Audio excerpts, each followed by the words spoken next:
Contaremos hoy una aventura del duque de Richelieu, así que atención. Como sabemos, el duque de Richelieu fue un gran seductor. Su nombre era Louis-François Armand Duplessis y había nacido en 1698 y era el sobrino nieto del cardenal Richelieu el verdadero, o sea, el de los tres mosqueteros, y había heredado sus riquezas. El duque de Richelieu era un hombre muy elegante que andaba por Versalles constantemente entrometido en intrigas amorosas. Marcaba 1,33 la milla y era capaz de domar una avestruz al galope. Cualquier colectivo lo dejaba en la puerta. Los cronistas hablaban de un magnetismo impetuoso que las muchachas no podían resistir. Dicen que verdaderamente hechizaba a las mujeres que se cruzaban en su camino, por no decir otra cosa.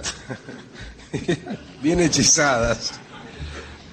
Pues además de las intrigas amorosas, Richelieu participó en varias conspiraciones cortesanas. En una de ellas había estado en tratos con España para apoderarse del regente francés Felipe de Orleans, que gobernaba, saben ustedes, durante la niñez de Luis XV. La idea era llevarlo secuestrado al otro lado de los Pirineos, dicho esto en Francia, ¿no? Porque para nosotros al otro lado de los Pirineos depende por dónde lo encaremos, pero ciertas cartas, hay que pasar el paso de Somport o Canfranc, y usted va de España a Francia o de Francia a España. La idea era llevárselo a España. Pero ciertas cartas que lo acusaban fueron interceptadas y Richelieu terminó en la Bastilla.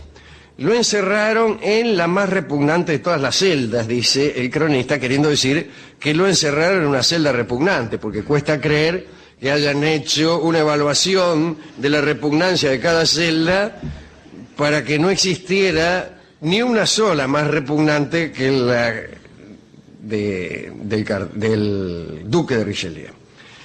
Parece que, sin embargo, no había ni una silla para sentarse ni un catre en donde dormir.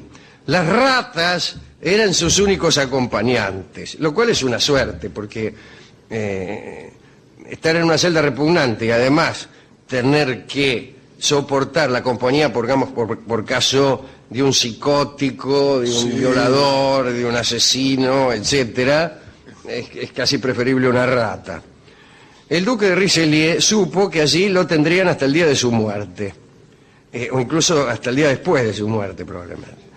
Hay que decir además que el regente Felipe de Orleans lo odiaba porque el duque le había robado unas cuantas minas, situación en la que se hallaba casi todo el reino de Francia. Pero sucedió algo. La hija del regente, la hija de Monsieur, de Felipe de Orleans, Mademoiselle de Valois, profundamente enamorada de Richelieu, declaró que se suicidaría si este hombre al que amaba no era puesto en libertad. La muchacha no había andado nunca con el duque, pero estaba enamorada de él. Entonces dice, ay, si no lo largan me suicido. Las lágrimas de la muchacha, sus ruegos y sus amenazas fallaron en el intento de ablandar el corazón de Felipe de Orleans. El duque de Richelieu debía permanecer en la Bastilla. Chao.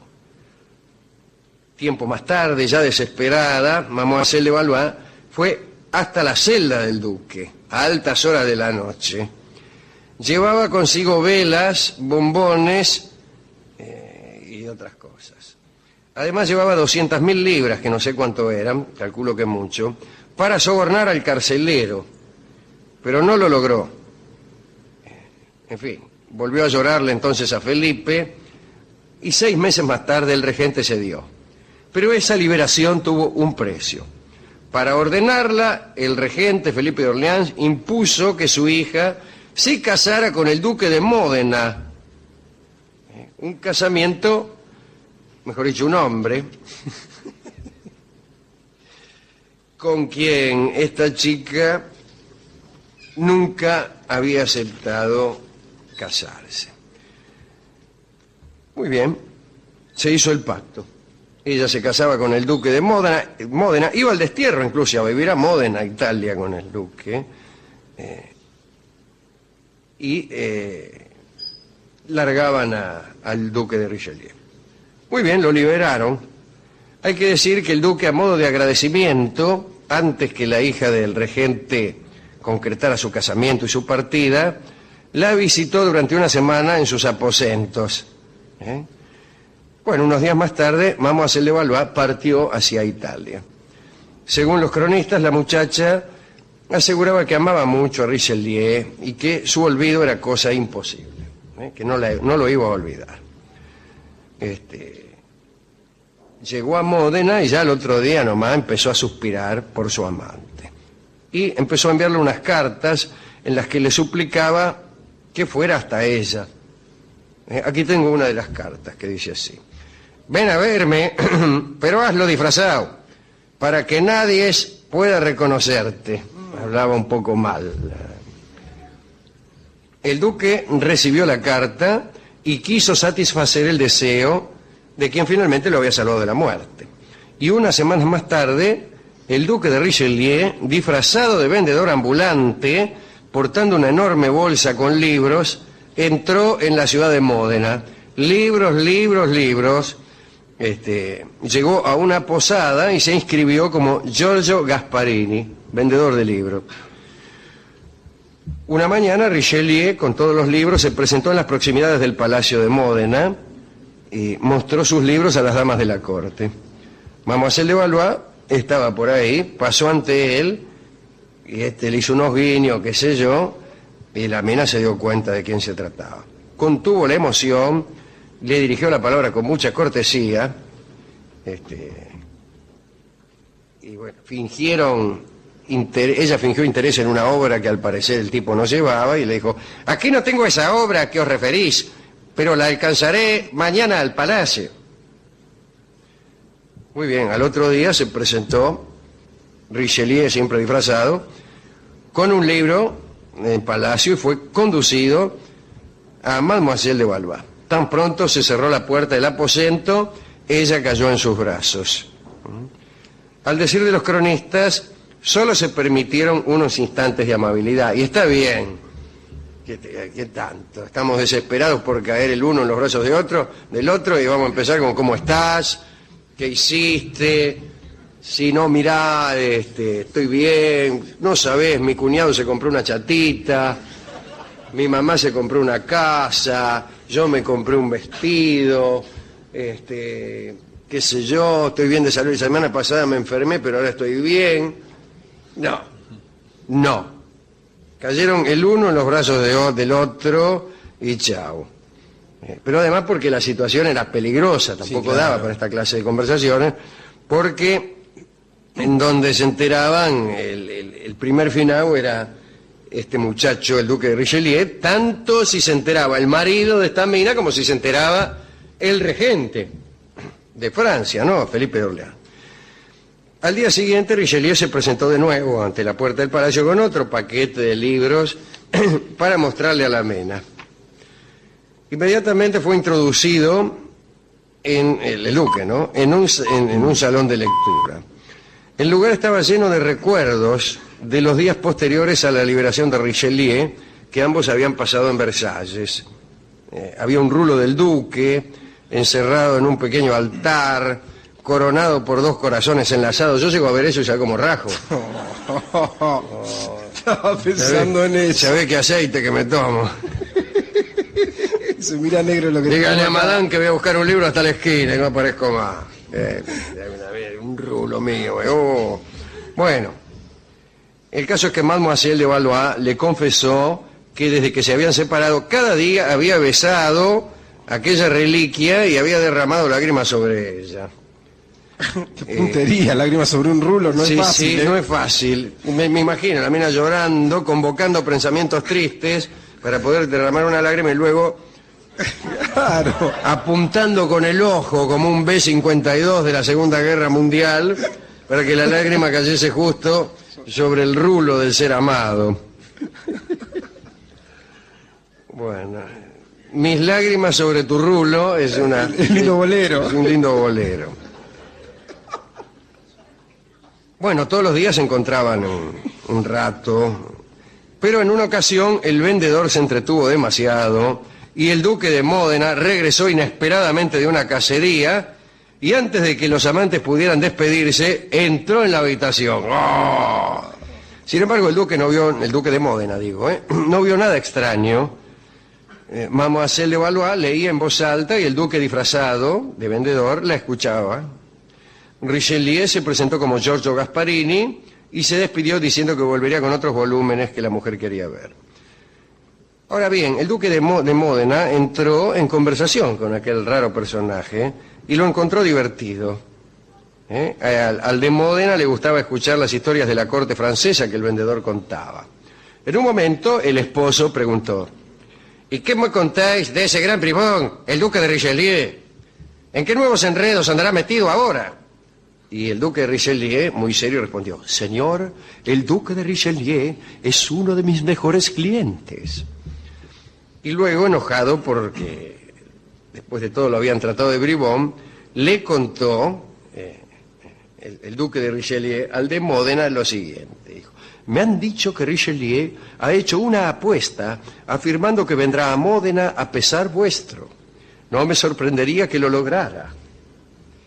El duque de Módena rió, y como si lo pudiera escuchar en alguna parte, desafió a Richelieu a que lo intentara. Contento por haberse enterado de la apuesta, le dijo al vendedor de libros que fuera al palacio cuando quisiera. Y así, por deseo del propio marido de Mademoiselle de Valois, Gasparini se constituyó en el palacio todos los días.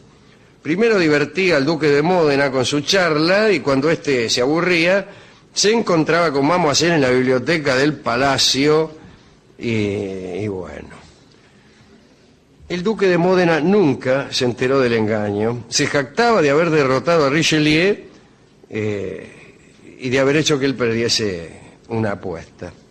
Al poco tiempo, los encantos de Mademoiselle de Valois comenzaron a aburrir al duque de Richelieu. Ya se sabe cómo son los encantos. Y entonces, como extrañaba a algunas damas de Versalles, abandonó a aquella amante que lo había salvado y regresó a París. Ella permaneció en silencio, nunca le contó nada a su padre ni a su marido. Esperó el regreso de su amado a Italia, pero lo hizo en vano, ya que Richelieu no volvió a verla jamás. Según los cronistas, vivió llorando hasta el fin de sus días, adorando aquel mechón, aquel rulo que se alzaba en un improvisado altar del salón de lectura. Improvisado es una comodidad, no era improvisado, era construido con toda premeditación y con toda puntillosidad. Las aventuras de Richelieu continuaron en París, pero esa es otra historia. Digamos que vivió hasta los 90 años rodeado de mujeres. Hasta bien entrado en años, su amigo Voltaire lo ayudó y lo secundó en sus conquistas. Esta es la historia que quería contarles del duque de Richelieu, de Mademoiselle de Valois, la hija del regente Felipe de Orleans, y del pobre duque de Módena, casado con una mujer que amaba a otro como tantos. ¿A quién dedicar esto? Bueno, no sé, el duque me gusta. El duque es simpático. El duque me gusta, sí. Estuvo bien, ¿qué quiere? Fue, por lo menos fue. Sí, está bien, para Otro ni agradecimiento va. fue mucho. Otro ni va, claro, está bien, otro ni va. Fue allá, se arriesgó, se disfrazó de vendedor de libros, bueno, pues se aburrió, ¿qué va a hacer? Bueno, suele ocurrir, sucede. Y a nadie más, ¿no? Porque el pobre duque de Módena, que murió jactándose de haberlo pasado al duque de Richelieu. Eso está bien, eso está bien. A ver, ¿cómo es eso? No está bien jactarse, al contrario, ¿no? Está bien lo otro. Ah, está que... Claro, hacer lo suyo sin jactancia, ¿no? Muchas veces dejar que otros se jacten. La jactancia no es un goce. Para alguna gente sí, Para alguna gente sí, especialmente en estos asuntos amorosos. Hay gente que está más interesada en la jactancia posterior que en el acto mismo. Sí, señor. Pero bueno, Ahora le voy a contar a los muchachos. Claro, ahora... Estás pensando en el momento. Sí. Lamento tener que irme tan pronto, pero lo tengo que ir a contar a los Claro. muchachos. Claro. Se están cambiando, dice, uy, ahora cuando le cuente al Rubén. dice. Cuando le cuento. La envidia que le va a eso dar. es, claro, es un horror, es una porquería. Bueno, Y digo, ella no, pues estaba un poquito loca, le digo. ella creo con que esto. sí, porque imagínese, estaba ya enamorada del tipo desde antes, con previo fervor, ¿no? Ya venía a medio enamorar de la casa. Sí, claro. Eso sin también conocerlo. asusta. Y después, todos sus actos fueron realmente un poco demenciales, Sí, presentarse ahí en la cárcel con 200.000 libras, que no sé cuánto eran, ¿no? Después de todo, o para coimear al carcelero. Sí, casarse. Casarse nada más que incluso con un tipo al que detestaba, nada más que para salvarlo. Bien. Y después lo del rulo. Sí, A mí me impresiona a veces más, tengo ese defecto argentino, Ajá. es que de impresionarme más por lo emblemático que por los sucesos propiamente dichos. Así que trataré de ir egresando de esa condición. No, Pero el rulo me asusta, y sí, me asusta. y sobre todo el altar, mire, hacerle un altar Claro, al rulo. Claro. Debe ser porque evoca, en mi modestísima memoria, algunas circunstancias personales, de rulos, de altares, de veneraciones, pero más que nada de locura. Así que, No, así que a ella no le dedicamos nada. no, entonces no le dediquemos nada. No. ¿Usted, por ejemplo, guarda rulos de alguna persona? No, No, yo tampoco. ni foto, ni nada. Ni de foto, eso, ¿no? No, yo no guardo fotos, de alguna sí, alguna foto tengo, pero Sí, pero no porque uno la guarde, digo, adrede en una cajita así, porque no, quedó por ahí alguna foto por ahí quedan dando por ahí, vueltas. quedan incluso a pesar de uno. Sí, mire que revise bien, dice. Se ve qué hace esta foto aquí, cuando me la habré sacado, dice. Bueno, No, esa especie de trofeos de guerra a mí sí, no me no, gustan. claro. En fin. Hemos ido a la discoteca, encontramos al discotecario venerando un manojo de pelos.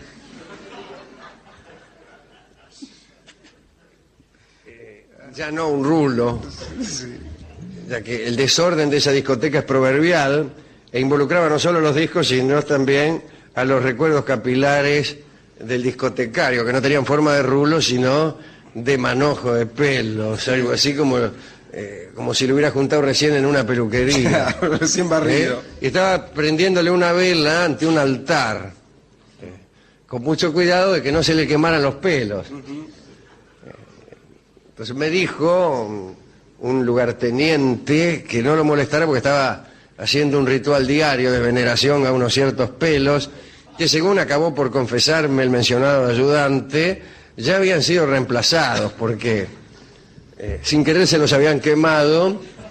Entonces, para que este hombre no advirtiera esta desgracia, habían comedido un falto para que se trasladara a la peluquería más cercana y pidiese un manojo cualquiera de pelos, que eran esos que estaban allí ahora, y el hombre los veneraba, creyendo que se trataba de un manojo de pelos de su amada. Eso es terrible también, ¿eh? Es muy probable que el rulo que nos han dado sea falso. ¿Quién nos asegura que la dama que nos regaló un rulo no nos regale un rulo cualquiera, qué sé yo? Que encontró por ahí. Encontró por ahí, o que un novio rubio le regaló, Ah, qué sé yo, no sé. Así como uno regala muñequitos de esos de peluche que le regalan a uno, dice, qué raro, vos comprando esto. dice. claro, bueno, también puede ser que otro regale manojos de pelo que no son de uno. Y por ahí uno está venerando pelos ajenos, Ajá. como en el caso de este hombre, el discotecario, ¿eh? Bueno, pero Los no pelos se le quemaron a uno que hacía la limpieza. Sí, o a Freddy Ojea. Claro, y fueron acá, y ahí hay un manojo cualquiera, ¿qué sabemos lo que veneramos? ¿No? Y me dirán, no importa si es falso. Claro. No importa, porque no estoy venerando los pelos, me dijo el discotecario después. Yo le dije, ¿no tiene miedo que esos pelos no sean los mismos Dije, porque lo vi al tipo que justo que apagaba la vela, incluso juntaba unos pelos que al apagar la vela se le habían volado. Con el soplido. Había olor a pelo quemado. Sí, sí. Che, le digo. Y me dice, no, en realidad no importa qué pelos sean, si son verdaderos, falsos o de quién. Importa lo que estos pelos simbolizan. Le dije yo y me fui. Después volví para pedirle un disco y me dio el disco Loca de Amor, Que viene bien. que es una buena descripción de esta dama. Y que además es un lindo vals que tocan Horacio Salgán y Ubaldo de Lío, dos amigos de este programa. Adelante, muchachos.